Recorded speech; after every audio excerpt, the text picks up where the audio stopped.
Hey,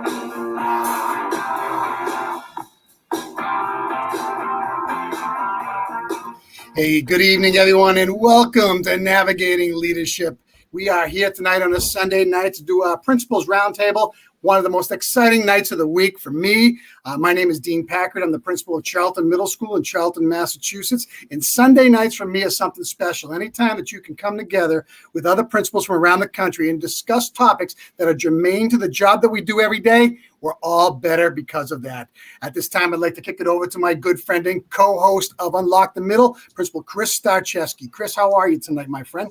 Great, Dean. Thanks for the lead in tonight. And, as you mentioned, unlocking leadership is navigating leadership is an experience where we get to connect with colleagues from around the country and talk about real pertinent issues, that are timely and relevant to our work. We happen to be in the midst of a wonderful, and I say wonderful, summer vacation, which isn't really a vacation at all. It's a preparatory time to open up the school year. And we're going to be hitting a couple topics tonight that are very important to us as individuals, but as a collective group and as a collective educational community. So I'm pretty fired up. We have a couple of old faces with us, not like you and me being old, but regulars. But we do have a couple of gentlemen who are joining us for the first time tonight. David Medina, I'd like to kick it to you first and have you introduce yourself to the crowd. Who are you, where you're from, and what's something that fires you up? Thanks so much. Appreciate it. Thank you guys for having me here. My name is David Medina, proud principal of Eastwood Knowles International. This is my 11th year as a school administrator. So the second year here at the campus that I'm currently serving in right now, which is a K-8. And again, I had the experience of 9 years at an elementary, and now I'm starting my second year in a K-8. So getting a taste of that middle school, and I tell you what, I love it. It is. I was one of those who thought I'm going to be an elementary principal, for as long as I can. And then I got that taste of last year, and a crazy year as it was, got the taste of middle school, and I'm really loving it. So definitely excited about being here. And again, I appreciate you all having me. Awesome. Thank you, David. How about you, Jeremiah? Who are you? Where are you from? And what drives you? Hello, everybody. I'm Jeremiah Oliphant. I'm the proud principal at Bussey Middle School, affectionately known as Bussey Nation in Garland, USA. Very excited to be here to talk amongst my brother in the leadership world. This is my third year serving at Bussey Nation, my 7th year in administration. A little bit about me. I'm originally from Natchitoches, Louisiana. It was about 50 minutes to an hour south of Shreveport, I-49. Go Northwestern State University. Stayed in Louisiana for 10 years, lived in the Midwest for a couple years. I've been in Garland, USA since 1994 as a student, as a parent, as a taxpayer, as a principal, etc. So I'm very, very excited to be here. I am the typical at-risk student. Little fun fact about me, both of my parents were 14 when I was born. Wow. And so at school, at the secondary level, middle school and high school, when you're talking to the students and, you get close to the students, you tell them your story, they're like, oh, you can relate to me. So I'm very happy about school improvement and giving students opportunity and believing them and just showing them that it's another way. So once again, I'm so excited to be here and I look forward to this evening. Great awesome stuff. Thank you, Jeremiah, for being here, man. Let's take it down to South Florida. You know who that is. Here he comes. JP. JP, quick introduction. What's going on, fellas? How you doing? Joe Pizia here from Eagles Landing Middle School, located in Boca Raton, Florida. Very large middle school, very large district. That's nothing at a bragging point. We're just continuing to move as pack of elephant here, and that's just the way we go. But other than that, I'm ecstatic about the start of the school year. I can't wait to see the kiddos and get them back into school and just try to continue to persevere through all these different things and just get them back in our building to everything we can and work outside the box on everything that comes. I'm looking for the curveball and hitting the fastball, baby. I'm looking forward to a great year. Love it. Let's kick it over to Spike. Okay, good evening, everybody. My name is Spike Cook. I'm principal at Lakeside Middle School in Millville, New Jersey. That's down in the south part of Jersey, and really looking forward to our discussion tonight and the topic and learning from everybody. Good stuff. Principal Tovar. Everybody, hello. We're Josh Tawad, Memorial Pathway Academy here, done with our first week. First week of school, rocking and rolling, making sure that our kids are engaged, making sure that we support our teachers, and ready to get this learning from all this PL and online. Thank you for the support this week, guys. I got all those texts. And everybody out there that already started school, high five to you. Those of you that are about to start school, another high five to you. Good stuff. Kicking over to AJ. What's going on, everybody? AJ Bianca here, Vice Principal at Eastbrook Middle School in New Jersey. I'm on the northern part, I guess. Excited to have this conversation. Missed you guys last week. I was on a vacation with my family. I can't wait to see Chris's notes. I want to see what he took when I wasn't around. So we'll have to share afterwards. We'll see what you got. Good stuff. Hey, so let's get right into this, man. The first thing we want to talk about, and this came up in our discussion that came out towards the end of the week, is the principal's superpowers. And I'm trying to think about that for a second, man. What kind of superpower do we have as leaders in our building, man? And I'm thinking about that and some of the things that, Josh, you threw out there in our text messages. We probably won't get into that part of it because I think it was pretty cute. But let's talk a little bit about, from your perspective, what type of superpowers do you have? And what do you think that you're known as from the principal's seat? And let's kick that off with, let's start with Josh first, and we'll work it around. Well, as we talked about superheroes, and I'm going to mention it, for all those in Mexico and Latin America, Calimán, the power of Calimán. Oh, and just before anything, please share this broadcast, make comments, let us know what your thoughts are as we share out in the round table. Calimán, yes. And I think that one of the superpowers he has that I can connect with is the ability to have ESP, making sure that I find out that body language, that whole culture and climate thing, is to make sure that it doesn't go on a negative. It's one of those things that you got to be in every classroom, in every hallway, at the greeting at the very beginning of school, making sure you're there to see what the climate is, especially on a Monday. Because you know the body language will tell you. All it takes is 15 seconds. 15 seconds to know if that student or that team member is having a good day or a bad day. So I think that's exactly the superpower that I have right now to start off with. Let's kick it over to Spike. Well, a lot of times I'll say I'm using my spidey sense. So I just try to, like, a little bit like what Josh was saying, like you can kind of walk through the halls. You can kind of, get that sense of how things are going. I think others have said I have some sort of superpower of doing, just showing up, the ability to one day after another to just be there, be present, which I think is a huge thing. And then, maybe a little twist of, some, maybe a miscalling, being a marketer, and all the different things that we try to do to tell our story, as a middle school. Joe, kick it over to you. Hey guys, sorry about that. I'm sitting here and I'm just thinking, I'm hearing everything you guys are saying, and I wish I had all these powers put into one. I'm wondering how to really encompass all this. I could be honest with you.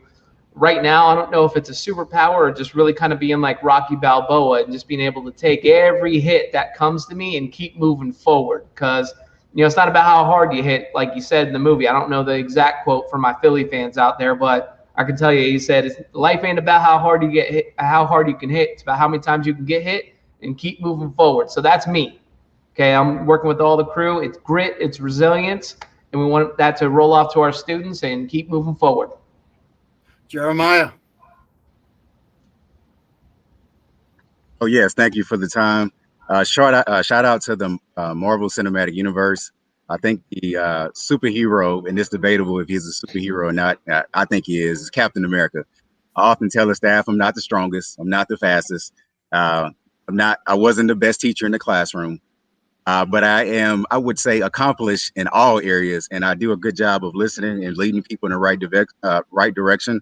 I lead with love, laughter, and I just take charge. And so I do a good job of also listening. It's important that as leaders that we listen attentively to our staff so we know what's going on and we adjust accordingly. But my biggest superpower, I feel, is that I empower them to do the right thing based on the data we've collected and let them know that I trust them, but I will verify. So thank you. Great stuff. David. Oh, I think definitely, and I apologize if I'm a little choppy here, but I definitely think it's grace under pressure right now because, like Jeremiah was saying, there's so much that is thrown at us, and last year every day was something completely different, and it's the ability to still have that forward thinking, and we still have a mission, right? Is to educate our kids, and they added a safety um, component that we've never seen before, and so I think the ability to continue to lead your team forward, still have that mission and that drive. I think that's one of the biggest things that, as far as a superpower, I can think of right now is like, you know what, regardless of what's happening, we've got a mission to accomplish with our kids. Good stuff. AJ. Yeah, so I'm gonna roll with Jeremiah on this one. He said Captain America. He's a Marvel guy, so I'll let that slide for the moment. But you know, we talk about integrity, right? And Captain America is all about integrity. My guy, I go DC and I go Superman, right? That beacon of hope, that understanding, that person who's always out in front. You know, I'm not totally there yet, being out in front and being like that figure, but I want to be. You know, I want everybody to look at me as that model of consistency and being that model of just, you know, I'm not backing down. You know, whatever you need, I'm there. I'll do it for you. I'll help you out. But you know, for me, if I had a superhero power, I like to connect. You know, I like to be with people. I like to kind of bring people together. So that's my personal superpower. Good stuff, Chris. Hey, you know, while I do have a fantastic hat on, Mel, thanks for noticing tonight. Yeah, this is a Sesame Street hat, just so you know. When I was down at Sesame Place back, you know, I mean, you guys in Jersey know where that is, I imagine, Langhorne, Pennsylvania. I think, you know, as I think superhero, I'm listening to everybody talk, you know, Dean, and what I hear, just, you know, great open minds who understand that it takes much more than a self to run and roll. It takes a community. I think, you know, one of the things that I pride myself on, though, is seeing potential, understanding that there is opportunity. You know, when I look at the kids, I see mathematicians, I see writers, I see mechanics, I see engineers, I see historians, I see scientists waiting to discover. They're only middle school, but, you know, seeing potential in, you know, in ways, seeing the future. I think that's something that's that I hold dear to my heart as an educator. And you know, it might not be a superpower, but it's having that outlook and the ability to see beyond and come back to those roots. You know, this Sesame Street hat has a lot of meaning for a lot of reasons. You know, and I'm not getting into that right now. How about you, Dean? Your superpower and where you go? Listen, man, you know, I'm hearing you guys, Captain America, Superman. I mean, all these things. That stuff's fantastic. I kind of consider myself like Aquaman. I'm swimming below the surface. I'm there, and what I'm trying to do is when I come up for air, I'm just making sure that I can to empower everybody and ensure they get what they need. I need to stay below everything and then stay on top of it when I come out. And again, the best one I can think of is Aquaman. So again, superpowers, characters, all that stuff. We wear many hats as leaders, and it's so cool. At the end of the day, it's still about connecting. It's still about empowering, and it's still about ensuring that people have the tools to be successful. So good stuff. Switch gears very quickly. Dr. Spike Cook wrote a great blog this past weekend about climate and culture amidst the pandemic regulations that we have in front of us. Spike, let's kick it down to you for a second. Let's talk about that blog that you did. Absolutely amazing. You hit it spot on. So I don't want to steal your thunder. So let me just toss it to you. Oh, thanks for the kind words. I appreciate it. You know, I guess, you know, I thought a lot about this, obviously, over the last year and a half, like we've all been dealing with, you know, different issues. And what prompted me to start writing about it was that in the beginning part of the summer, you know, for us, you know, we were focused on, you know, doing a, you know, very extensive climate and culture workover on our you know, on our school, you know, examining, and I've talked about it on previous shows, just examining every aspect, working with a consultant and examining every aspect of it. And then, you know, the little thing in the back of the room that wasn't making much noise at the time was, you know, the pending, you know, how are we going to open the school with the pandemic? And in New Jersey, just over the last couple of days, our governor said that, you know, we're going to be going back to everybody's wearing masks. And, you know, over the summer, we had given, you know, there was a lot of choice. And I think, you know, a lot of districts, you know, we were doing that, you know, allowing choice. You know, as far as that's concerned. But I noticed, you know, going back to, you know, the the question that you had asked about superpowers, like, I just remember over the beginning, of last year, just looking at like, how do you do climate and culture, when you're 6 feet apart, you're 3 feet apart, you're behind glass, you're behind masks and things like that. And, we, as a school, we really tried to do things differently. I've talked about that before, like getting out into the homes and doing a lot more visits and, highlighting things, more on social media and our blog and things like that. But it's difficult, and I just sort of brought that up as like something for us to kick around, because I'd love to see what everybody else is doing. So, the whole message for, that blog post was just to look at, how are we going to do this again? Because there's a lot, this has become very political. It's become, there's a lot of different factors that are out there, and as school principals, we're going to be, held to, to follow those regulations, but then to also do the things that we know we need to do, which is the climate and culture. How do people feel? What do people believe in? How do we, recognize and reward the things that are going on in this? So I just kind of brought that up, and I know that, I want to learn from it and, see what everybody else is doing. I'm just going to interject before we kick it off to somebody else. And I'm always thinking in the back of my mind, even though we're in the midst of the pandemic, we still have a responsibility to ensure that we have learning that every student can access, and to that level and what it's going to look like. So speaking with Joe earlier, he made a great point by saying, listen, nothing's going to stop us now, man. There's a song that says we're going to come at it. We're going to love our kids. We're going to make sure our kids feel comfortable walking in the building. We're going to show them how much we care, and the learning will take off. And I'm not worried about that so much. But I am worried about the regulations and what it's going to look like, because I do think, and even in our building, we've got some soft regulations at this point in time. We'll meet as an administrative team at the end of this week, but I'm sure that something more concrete is going to come out prior to us opening our doors. And again, soft stuff, what we're talking about is like K-6 wearing masks, okay, and everybody else not, unless you have a weakened immune system. So I guarantee there's going to be something more holistically coming out down the road. So let's kick it over to Joe, because Joe, you talked about that earlier.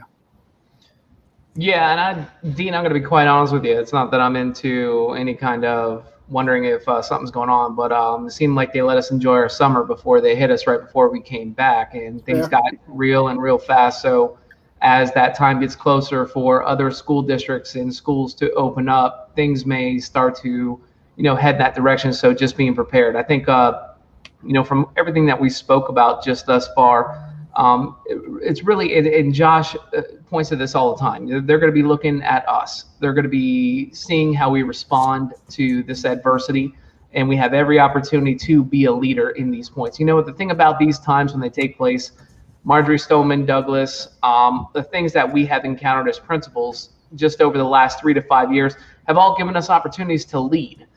That's not something we get to do much. We usually have to take the mandates, take the statutes, and we put it into perspective. Now we've got to rely on our capability to lead and be out in front. So I want to take advantage of this moment, as leadership doesn't present itself much for us to thrust ourselves forward. It's not something I want to be excited about, but we cherish these moments as leaders. Let's continue to do that. And with the changes coming up, guys, I'm sure that much more information is going to be coming out soon. I'm hoping that this virus can take a dip back down so that we can truly start to enjoy some time with our kids, and really just take a step back. We've been through this before. This isn't the first time. There's going to be more kids in the schools than we had before, and we're going to have to really think about that and how we can make the environment the best that we can. Outside the box while you're inside the box. Keep working it and you'll get it through. I promise you. Yeah, not hitting the panic button, ensuring that, we have safe places set up for kids. And we do that every day as principals anyway. Jeremiah, let's kick it up to you. Yes, as building leaders, we're the thermostat of the building. If it's too hot, we turn the temperature down. If it's too cold, we turn the temperature up. However, all of us have homes, and everybody has access to the thermostat. So what we tell the teachers is, you have the greatest impact on climate and culture. What I mean by that is a simple math equation. 60 teachers in the building, estimating 60 teachers in the building, 4 administrators, including myself. The teachers see the kids for bare minimum 45 minutes each day, and we're there because of the kids. So if something is wrong, that's when you partner with administration, and we support you. Okay. And so if there's a question about what's going on, you definitely partner with administration, and you move forward. With that being said, things are going to happen. Change is inevitable. Another thing that we share to the staff: change is inevitable. However, change or challenges without solution is catastrophic. And so we empower them to be those change agents for the students. We another one of our sayings is, if this was right for kids, you don't ask for permission, you ask for forgiveness later. If it's not right for kids, then don't do it. Love that. David, want to pick up after that one? Yeah, absolutely. One of the words that we used a lot last year with the pandemic was, and it was from Friends, the show Friends, was pivot, because it seemed like every time we started going in directions, something would come our way, and I'd say, okay, everybody, pivot, and that was just kind of the way that we lived our lives last year. And it, I think more than anything, it helped teachers broaden their scope, because everybody kind of has this, tunnel vision of, well, I've got to take care of this, I got to take care of this. This is the only way I got to go. And this really helped them to see and expand their opportunities, expand their abilities to reach kids in different ways. I mean, we pretty much were virtual in Isleta ISD all year long. We started bringing kids back, in larger numbers in January. And again, somebody was talking about the fact that, in the summer, they kind of gave us this idea or this impression that we're going to go back to normal. Well, we started last week, and kind of things, quote unquote, went back to normal. It's full building. Everybody's back. Friday afternoon, we got a text, hey, we got a meeting. All the district gets together. And guess what? We're going to pivot again, because things are happening that are out of our control. And I think that's the biggest thing that teachers have to understand. And going back to them, hearing it from us as leaders is, things are going to change.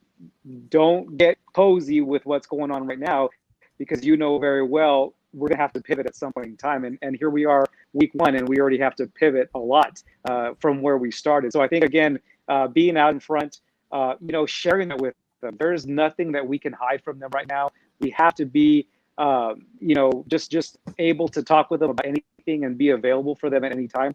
Because as scared as they were and probably still are, we have to be that calming force to be there that is going to help them, push through the challenges, because they're going to be there, and we never know what's going to happen tomorrow. And so I think it's just a matter of, I love that word, it's pivot, because we have to do that a lot lately. Well, we're on Delta in the Greek alphabet, and there are quite a few more letters to go. So I would assume that COVID's not going away, but we need to know what we know about it and all the tools that we had prior to this. So pivot, yes, and I would tell you this: any school district's going to be looking at the same thing, no matter where you go. Dr. Tovar, down in the lower corner here. I just think that it's the consistency that we created last year, and it's going to build upon itself. Whatever rituals and routines that you establish sitting in that chair that you sit in, and the assistant principals, it's crucial that you maintain the consistency of whatever pattern of behavior you had, whatever vision that you had, that the team felt lock and step with the best interest of kids. Like Jeremiah said, if it's in the best interest of kids, we're going to do it. But most importantly, if it's in the best interest of the culture of the campus. So whatever we've done up to this point, we just continue building on it. And that's why we have these great opportunities. Part of the in-service that we held last week in our home had to do with creating those professional learning networks, making sure that they find other avenues for success, because we all went through it. The whole country went through it, and other people came up with great tools for success. And that's what our business is all about: beg, borrow, and steal ideas from each other and bring it into our collective. So all I would say is that all of us sitting in our chairs is build upon the rituals and routines that we've established. And if we didn't build rituals and routines and there's bad culture, then you know what? That's the main chair's fault.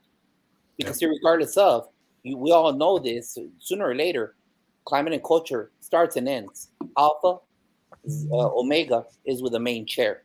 Because we're always going to be seen as, how are people looking upon us? Our vision. How are kids looking at us? Are we there pulling our hair out? Are we there smiling, but really screaming inside? Are we pivoting on the inside, making sure that we don't come across as not in control?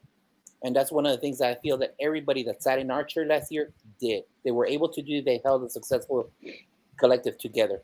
So right now, we just build upon it. Because, like all of us have said, we've all done a great job building community. Now we don't let go, because you know what? Delta Echo, whatever you want to go, the next letter is going to come up. And we know that's going to happen. And now that half the country is not going to be using masks, you know that flu is going to come around. So what's going to be the difference between flu and COVID? Yep. So those are the kind of things that right now, as I think that we said this a couple podcasts ago, and I said it, I'm not preparing at the end of last school year for next week. I was preparing for that tsunami that's coming in right now. And that's the only way we're going to get through it is just like Mel said, stronger together. Love it. AJ, kick it over to you. Yeah, we thought last year was difficult when we were going through this, and there was so much unknown. I think there's more unknown this year, and I think it's very easy for our staff to come into the building and kind of be shut down before they even get started. However the year ended last year, whether it was positive or negative, they had the summer off where they kind of just stopped working, stopped thinking about school, stopped focusing on it, and now they're going to get started again. And I think it's our job really to kind of set that culture and climate from jump. And I think Spike's article was really, really powerful because it's so simple. You can read it and not simple-minded, just simple. Like these are the things you can do tomorrow as soon as the day begins. It's really, really, really easy. Being transparent, being there for your teachers, being flexible. Those are some of the ideas that he shared, but it's very easy for our teachers to come into the building on day one and just say, I'm over this. Last year was so difficult. I don't want to do this again. How is it going to change? We're still using technology. We still have kids, in rows. They're not able to work together in groups. So I think really we have to all be in this together and really show that we're not above our staff, that we're with the staff, that we're all kind of, the quote that I saw the other day is, we're not in the same boat. We're in the same storm. So, let's just keep battling as much as we can together and make them feel that we are there in the classroom with them as much as possible. And like I said, check out Spike's blog, because I really think, those 5 points to consider to start the year, even leaders or teachers, it's very easy to do and very, very simple that you can put in your classroom if you're not in a leadership role. Yeah. And you know what? We're all in leadership roles, even from the teacher standpoint. You're a leader, whether you don't realize that or not. You're conducting a ship and you're coaching up to 100 kids. So that makes you a leader. So you have to understand the finer points of what we're all trying to accomplish here. Speaking of the finer points, this is a question that I didn't send out to all of you.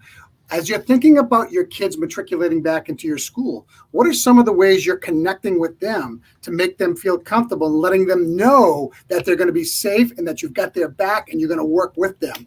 And where do you want to start off with this one? I know someone who's really good at it. Let's start off with Josh, and we'll go full circle. I think, like I stated earlier, I continue the same pattern of greeting the kids at the door. And then, depending on what the body language was, the majority of the kids that are arriving to MPA, they're wearing their mask. So I'm playing it by ear. Let me see how they feel. And so whenever I do have one-on-one conversations, either with the adult or with the student, I ask them, do you want me to put my mask on? I let them know that I want them to feel comfortable in regards to that. Because the most important part is we all know that most of the communication we do as administrators is body. Our body language speaks a volume. So I know that weapon was taken away from us with a mask. So I want to have my mask off to where the kids understand, especially kids that I didn't have last year. They don't know who I am. They have no idea what I bring to the table in regards to support. And now that they're going to be in our home, they got to know that I'm there for them and I got their back. And body language is crucial to making those connections with kids. So part of that is making sure that you continue the classroom visits every day. And you see on social media what I do every Monday. Every kid in the school gets a lollipop with a message for the week. Things like that. Those kind of traditional things that we've established at that campus to make sure that we got their back. Now that they're here at MPA, our campus, is that we're there to support them. And we've established still the whole area, the losses. We have to maintain a certain number of tables with a plastic guard up. But teachers also, they play, I've noticed that teachers walk around with their masks on. It's a room by room situation. I don't know about you, Jeremiah, and I don't know about you, David, since you already started, but I think we're pivoting every second. Every classroom is totally different. But you know what? Let me let you know is that after the first week, we have a part of our campus that are students that had a lot of adversity at the traditional school, teen parents, that kind of situation. And then I had close to 50% of them with perfect attendance. They showed up all 5 days. For that type of student to come back every day, and all they did was virtual last year. They feel comfortable coming back to us. So something is happening there that they feel good going to us. So I felt awesome as an administrator coming home on Saturday, making sure that the majority of the campus felt good. Great stuff. Spike, kick it over to you. Yeah. So one of the things that we're going to do in just a few weeks, because we really don't start until September. We have a traditional, 6th grade new student orientation, which we put on hold last year just because of everything. And since we, at the time, I think we knew, I'm not sure. It's so confusing. If we knew we were going all virtual at the beginning of the year, I think we went virtual till like October 13th. So we forewent the move-in, as we call it, but we are going to do that this year. And by popular demand, we have 7th and 8th graders who've never even stepped foot in our building, right? So they were out all virtual, maybe since elementary school or something like that. So anyone 6th, 7th, and 8th will be able to attend that night. We'll have their schedules ready and lockers, and have kids available to do tours and teachers and things like that. So that's going to be really important to really set the stage. So that's something. And then, in the first couple of weeks, just making sure that we're, really taking the time to get to know everybody and then build those relationships. A lot of the teachers reported that when they were in all of something last year, whether it was all virtual or all in person, it was easier to create community. When we were doing the hybrid, it was much more challenging because you have 8 to 10 kids in front of you, 8 to 10 kids online, and it was super challenging. But I know that when I was doing observations, and I think everybody would agree, our teachers did amazing stuff. I mean, they're juggling with 8 balls in the air, and they're using their feet and their shoulders and everything they can to keep the balls going. So that was really reflected in the way that they could pivot. Talk about what David said. I said that so much that they all got like shirts, like in the front office, like these pivot shirts and stuff like that. So we were doing the same thing. So we have to really continue to have that emphasis on what we are about, mission, vision, values, and goals. We're still going to continue with that, and a new recognition system that we're going to utilize this year. Now, one of the things that will be challenging, and I'm curious to see what others are thinking about, because we were planning this stuff like some different events and trips and things like that, and I'm not exactly sure what we're going to be able to do with that. So we want to make sure that we're setting incentives that kids are going to want to strive for, because they're going to want to know what those things are. So that's some of the stuff that we're going to have to figure out. But sort of like what Josh was saying, greeting kids in the beginning of the day, and and hopefully, and this was an issue, I'm just being honest, at our school, is the mask wearing.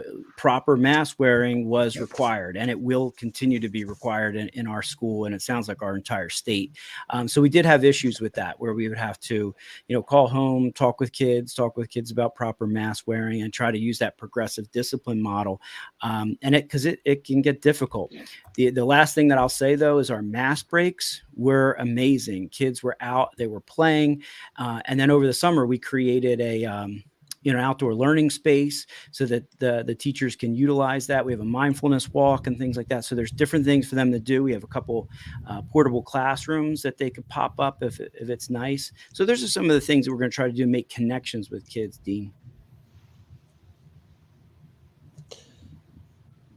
Yeah, Spike, I'm listening to you talk, and I'm thinking about some of the things that we're looking to roll with, in our school, and it's really about reviving traditions. Josh, you mention all the time, keeping things real and keeping things focused on moving forward about what's special to the school.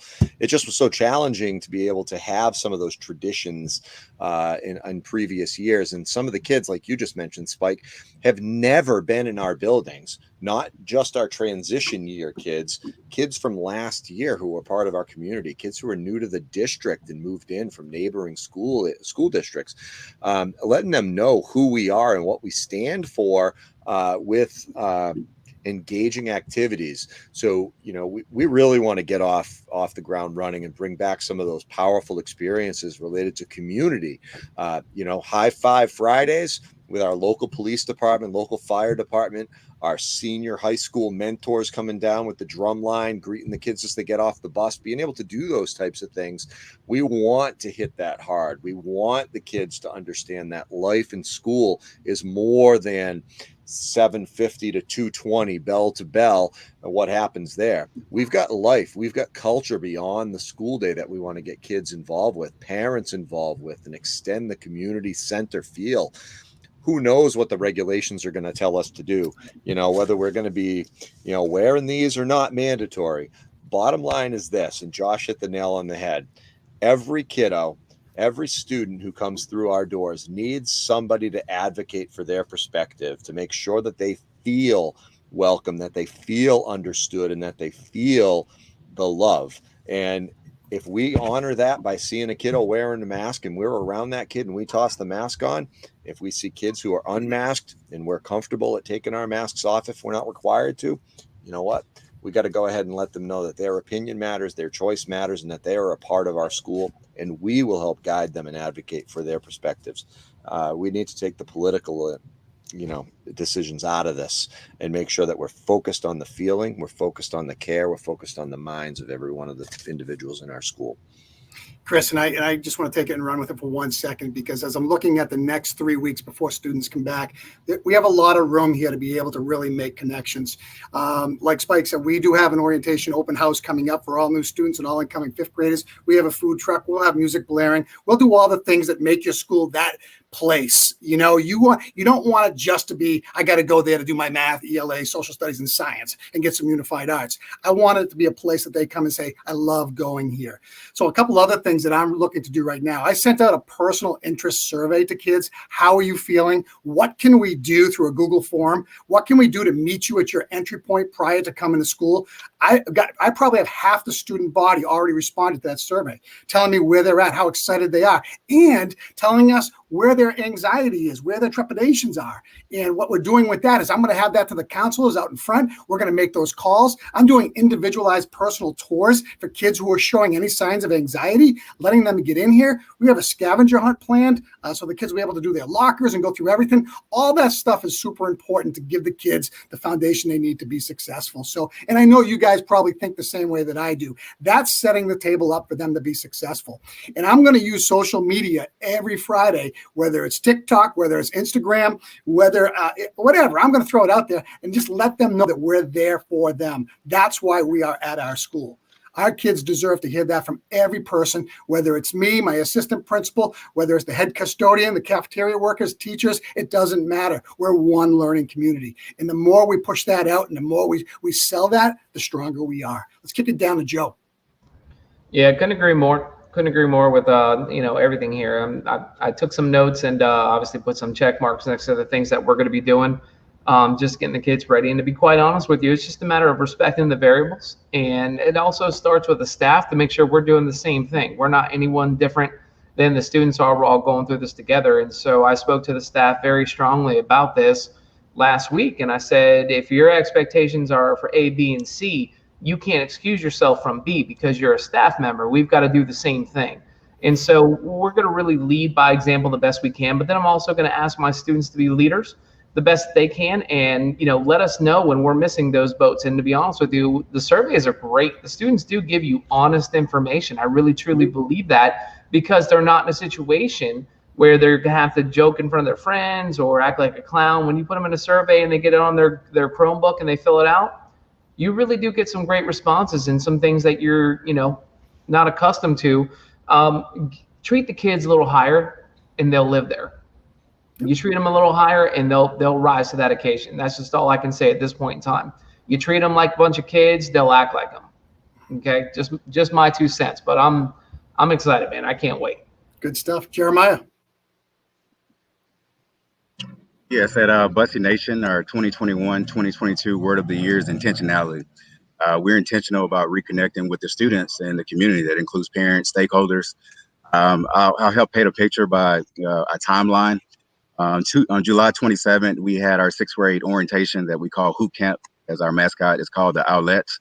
Not only did we invite the 6th grade students, but as you guys mentioned, we had a lot of 7th and 8th graders that were virtual last year that we never met. but we invited them and their families as well to reconnect the students and the community. Fast forward to that Monday, August 2nd is the first day of school. We welcome the students into our building. We signed a commitment, and that's everybody in the building. We greet kids as they enter the building. During our transitions, we're greeting kids as they're walking by. We're not just being mannequins, but we're greeting the kids. We're saying hello. If we know the student's name, we're addressing them by name to give that personal touch. In the classroom, we're celebrating small successes. We're being intentional about that. And what I mean by that, we're not just saying great job, but we're saying great job. You specifically did this. And we're modeling expectations. Fast forward to this past Friday, August 6th. We didn't wait. So again, August 2nd was the first week of school. August 2nd, we had our back to school assembly. We told the kids it was assembly, but it was more of a pep rally. Listening audience, everyone listening audience, check a look at the pictures on Twitter at Bussy Outlets. We had a good time, but it was all about celebrating the kids and welcoming them back, making them feel comfortable. And we had a really, really great turnout. And so next week, second week of school, we're not waiting. August 10th is Meet the Teacher. Again, we're giving another avenue, a platform to bring our community into the school to show all the great things that we're showcasing. But ultimately, it's about the students. So we're being intentional again by welcoming students, celebrating them in the classroom, outside of the classroom, how they behave in the common areas, the cafeteria, the hallways. And we're being very intentional by inviting the families into the building, because we can't forget about mom and dad that are choosing our campus, and it is our job. We have to be a good steward, be good leaders, and make sure that we're modeling what we want for our kids, what I'm modeling for my 3 kids. Love it. David. Yeah, I love what I'm hearing from you guys, and just one of the things that we're doing, and it's actually district wide, is we're really in our middle schools and high schools, we're really focusing on that SEL component, because 18 months is kind of what we're looking at. Some kids have not been in the campus for 18 months, and so them coming back, there have been a lot of parents that have come to us because their child has a lot of anxiety about the fear of coming back to the building. And again, one of the things that I'm using, you guys mentioned social media. With the pandemic, we started doing weekly newsletters to parents and informing them, doing videos, call outs, just giving them because I think it's important that we have our faculty aware of what's going on. We definitely want our kids, but we're also needing our parents. It's a two-way street. And so we definitely need them to be on board with that. So, we are hitting them in every single way that we can, so that nobody can ever say, I didn't know about something. And whether it's safety, whether it's, upcoming events, I mean, we are trying to go as much as we can forward with athletics, different types of UIL events. Our plan is to go forward. But the biggest thing is, again, being out there with the kids, saying hello. I'm relatively new to the campus. I have a new AP for my middle school, a new AP for my elementary school. So I've talked to them and said, we have to be out there. And that's not just with the teachers. That's not just with the kids. That's out in front when kids are being dropped off, when kids are being picked up, because we need to be able to be there, shake hands, fist bumps, whatever we have to do with our parents too, so that they know if there's a concern, if there's a problem, I know where I can go to find somebody that's going to help me out there. So I know that SEL is huge, but I think not just with kids, we also have to reassure our parents that things are going to be okay. And if they aren't, we're going to talk to them about how we're going to help make things better. Well, that's that learning community we talk about, because we're all in this together. We're the constituents, the parents of the people that we're selling to, the kids, everybody. So great job with that. And that visibility is probably the number one biggest thing you can do, because that causes such a positive ripple. I get more feedback from that than anything else when we're out there greeting parents in the morning, or be the last people that are leaving in those parent lines, just so they have direct access to you. And one thing that I'm going to take, the multiple modalities of communication, huge. We do weekly email messages to parents, but we also do weekly email messages to kids, those who aren't on social media, who get the emails because they have that. That's a direct conduit to have any type of thematic message that you want. And it's just talking about planning, organization, you name it. I mean, you can do anything with the kids in that way. So huge. So let's kick it down to AJ. I don't save the best for last here. Yeah, I mean, your guys' ideas are top notch, and we don't start until September, so we have some time to continue to be visible and let students know what's going on. And we're doing, Q&As for our 5th graders. We're doing Q&As for our new students. Our building right now, I'll be honest, is a mess, but in a mess because we're trying to really clean it up, make it look good. We're trying to move our desks around. We are redoing the front parking lot, so it doesn't look very welcoming. So we're trying to keep everything virtual right now, just so nobody's in the way of anything. But we are really trying to welcome the students as best we can. We are going to be using social media more. We're going to be doing the newsletters, but really for right now, it's just that one-on-one, even though over the computer, meeting with kids, getting questions answered. A lot of kids are asking us about masks, they ask about lunch. We have new students who have never been in the building before. We have kids who haven't been in school since they were in third grade, who are starting our building this year as fifth graders. So they're curious, they're nervous, and we're just trying to do our best to make sure that they know that they are welcome, that they can be comfortable. And we're going to do Q&A for the kids. We have Q&A for the parents coming up, and then we'll have our open house at the end of the month to get everybody ready for the school year, give them their schedules, let them take a look around the building. So we're excited for that. But, I think right now, because we have about a month to go, we're kind of keeping it slow, but we are definitely ready to hit the gas and get it moving. Awesome. Yeah, Dean? Yeah, just before we kick it over to Chris to end, just so everybody gets a full disclosure, we got some great things coming up on Unlock the Middle, and I just want to talk about them very quickly. We do have an educators roundtable coming up with Joe Pizzo and Jennifer Ingold and a couple others. That's going to be coming out very soon, but we also are going to have an SEL roundtable as well. So some great things are going to be happening right around the corner. So make sure you're staying watching and stay tuned to what we have. Chris, kick it back to you. Hey, you know what? We're ever evolving. And one of the most important things about this platform, Dean, and, thanks to David and Jeremiah for joining us tonight as two newbies willing to contribute. Joe, Spike, Josh, AJ, as always, if you're a leader out there watching this, either now or on replay down the line, and you don't have a connection to others from outside of your district, this is a reason we formed this platform, was to gain new ideas and also validate some of the things that we take for granted and we don't really understand the impact that we can have as leaders. We opened the show tonight talking about superpowers, and one thing is for sure: if you're an educator, you've got a superpower. Whether you're a classroom teacher, a bus driver, you work in the front line in the cafeteria, you're in the classroom as a paraprofessional, or you're a 35-year veteran in the English language arts classroom. Whatever your modality of connecting with kids, you've got a superpower, and you've got the opportunity and the power to influence others for the better, whether they be kids or colleagues. Thanks, everybody, for joining us. Chris Darcheski, principal at Dudley Middle School, alongside my great friend and colleague, co-host, Dean Packard, principal at Charlton Middle School. We are here for you, and we are here to learn from you. Everybody out there, keep on doing what you're doing. Those of you who still are on summer vacation, rest, recharge, and get those August dreams out of your heads for at least another week or so. I've had some doozies. Maybe that could be a future episode. Hey, be well, everybody. We are getting off the air now. We'll talk to you all really, really Everybody soon. stay on, though.